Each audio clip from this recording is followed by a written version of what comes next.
In 2025, South Asia did not face a defining war or major external shock.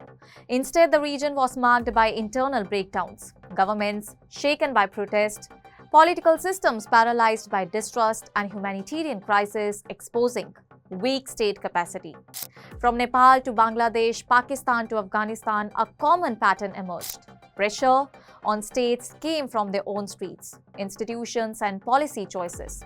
Well, for India, all these developments highlighted how quickly legitimacy can erode in young, restless societies. Bangladesh faced a transition in turmoil. Well, let us break it down. Bangladesh continued to grapple with the fallout from Prime Minister Sheikh Hasina's traumatic removal in 2024.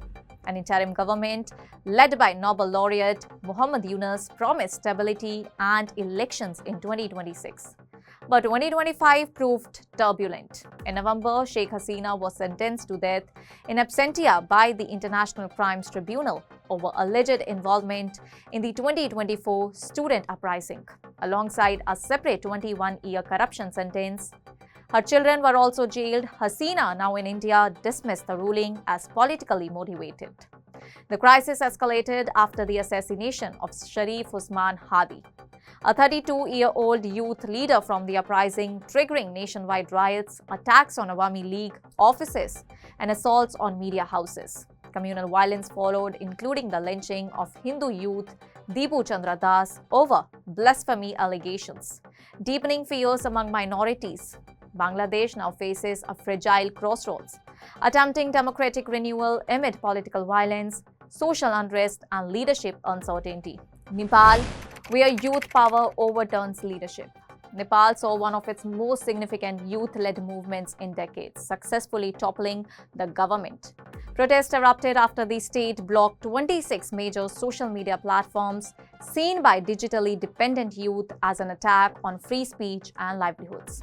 Police fired on demonstrators, killing at least 19 people. Protesters breached restricted zones, torched government buildings, and temporarily shut down Kathmandu's airport. Corruption and elite privilege were exposed online, fueling anger. Under pressure, Home Minister Ramesh Lekhak and Prime Minister KP Sharma Oli resigned, replaced by an interim government led by former Chief Justice Sushila Karki, a rare instance of youth directly reshaping political power. Pakistan, where politics were inside prisons. Pakistan's turmoil unfolded largely in courtrooms and jails. Former Prime Minister Imran Khan and his wife Bushra Bibi were sentenced to 17 years in the Tosha Khana corruption case. Khan rejected the verdict as politically motivated, blaming the army chief.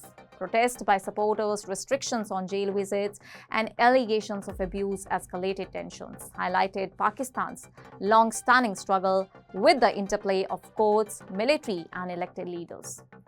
Afghanistan, Sri Lanka, Myanmar crises continue everywhere. Afghanistan faced a deadly earthquake that killed over 2,200 people. Relief efforts were slowed by damaged infrastructure and restrictions on women, leaving many without medical care. Sri Lanka was also hit by floods after Cyclone Titwa, revealing weak disaster preparedness. Meanwhile, in Myanmar, Aung San Suu Kyi remains imprisoned under a 27-year sentence, reflecting the collapse of institutions since the 2021 military coup.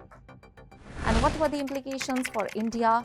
Well, across South Asia, 2025 showed that internal stress, which includes youth alienation, weak institutions, and governance failures, is now the main driver of instability. For India, the lesson is clear.